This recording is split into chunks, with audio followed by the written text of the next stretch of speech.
Ketegangan Rusia dan Ukraina memang harus meningkat dari waktu ke waktu.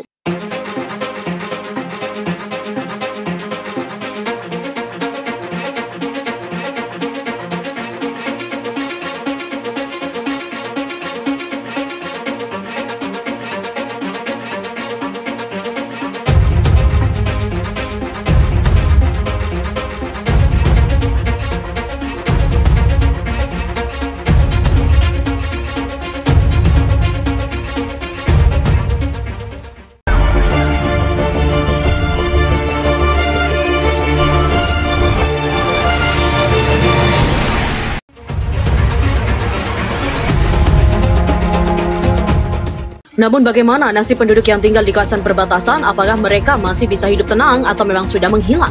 Pada siang hari dia mendengar tembakan, di malam hari terdengar peluru artileri dan mortir muncul di malam hari. Kata seorang penduduk desa Nevelski, barat laut kota Donetsk yang dikuasai oleh separatis pro-Rusia. Lyudmila Momot adalah salah satu dari 5 penduduk terakhir yang tersisa di Nevelski, sebuah desa dekat Donetsk. Rumahnya runtuh setelah penembakan antara tentara Ukraina dan separatis di Donetsk pada tahun 2014. Donetsk dan Luhansk mendeklarasikan kemerdekaan mereka dari Ukraina yang sangat condong ke Rusia. Ini adalah zona penyangga dan juga pintu terbaik bagi Rusia untuk masuk ke Ukraina jika kedua negara berperang. Semakin buruk hubungan antara Rusia dan Ukraina, maka semakin sulit hidup kita. Banyak orang di desa yang telah pergi karena mereka takut akan bahaya di dekat zona perang, kata Momot, 68 tahun, seorang peternak sapi. Setelah rumahnya runtuh karena penembakan, Momot pindah bersama putranya di sebuah pemukiman di dekat desa Nevelski. Namun, suara tembakan dan mortir masih melekat pada hidupnya dan banyak penduduk desa lainnya. Konflik antara tentara Ukraina dan separatis di Donetsk dan Luhansk dimulai pada April 2014 lalu, beberapa minggu setelah Rusia mencaplok Crimea. Ukraina dan Barat juga telah berulang kali menuduh Rusia mendukung separatis di Donetsk dan Luhansk dengan senjata dan amunisi. Rusia membantah informasi di atas dan mengatakan bahwa orang-orang di dua wilayah ini hanya bertindak sesuai keinginan mereka sendiri. Sebelum konflik, Donetsk dan Luhansk adalah dua kawasan industri utama di Ukraina Timur. Lebih dari 14.000 orang tewas dalam bentrokan antara tentara Ukraina dan separatis pro-Rusia. Nevelski adalah desa yang cukup kaya dengan 286 penduduk. Dan saat ini Nevelski adalah rumah bagi 5 orang yang lanjut usia. Mereka tinggal di rumah bobrok yang tidak memiliki listrik dan harus menggunakan air hujan untuk minum dan memasak. Sumber mata pencarian utama bagi penduduk desa Nevelski dan pemukim terdekat adalah roti bantuan kemanusiaan. Namun kiriman amal di sini juga sangat sedikit sehingga mereka sering harus makan roti basi dan kering ataupun berjamur. Di mana situasi di Donetsk dan Luhansk juga masih sangat tegang, frekuensi bentrokan antara tentara Ukraina dan separatis juga telah meningkat dalam beberapa bulan terakhir. Demikian kata Mikko Kinnunen, seorang pejabat di Organisasi untuk Keamanan dan Kerjasama di Eropa.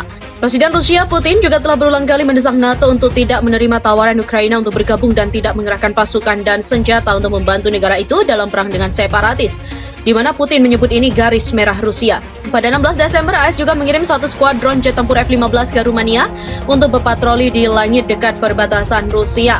AS mengklaim langkah itu adalah bagian dari misi NATO untuk menahan pengaruh Rusia di Laut Hitam dan juga Ukraina. Lalu berapa lama siksaan ini akan berlangsung? Itu membunuh jiwa dan hati banyak orang. Tetapi mereka tak punya uang dan tidak tahu harus pergi kemana. Di mana beberapa waktu lalu Rusia dilaporkan mengerahkan puluhan ribu tentaranya di dekat perbatasan Ukraina. Langkah itu juga telah memicu kekhawatiran Barat bahwa Rusia mungkin melancarkan agresi militer. Menurut pejabat Ukraina, Moskwa dapat memicu eskalasi skala besar pada Januari. Hingga saat ini Rusia tidak mengambil langkah untuk menarik pasukan yang dikerahkan di perbatasan dengan Ukraina. Tetapi juga tidak ada tanda-tanda bahwa invasi Rusia akan segera terjadi, kata seorang pejabat senior keamanan Ukraina.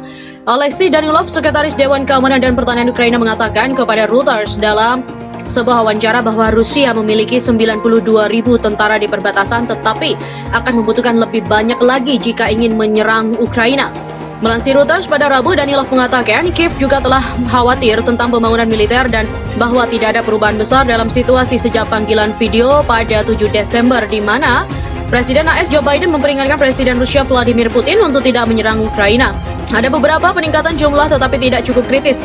Dan bagi mereka hal itu untuk mengatakan ini invasi akan terjadi saat ini. Dia mengatakan Rusia akan membutuhkan setidaknya 500 sampai 600 ribu tentara di perbatasan untuk menjaga situasi tetap terkendali jika terjadi serangan. Danilov mengatakan Rusia dapat meningkatkan jumlah pasukan dengan sangat cepat dan setiap saat, tetapi akan membutuhkan lebih dari 24 jam untuk membawa pasukan yang cukup ke perbatasan untuk melakukan invasi. Kiev berharap Barat akan membantunya dengan pasukan senjata dalam acara seperti itu.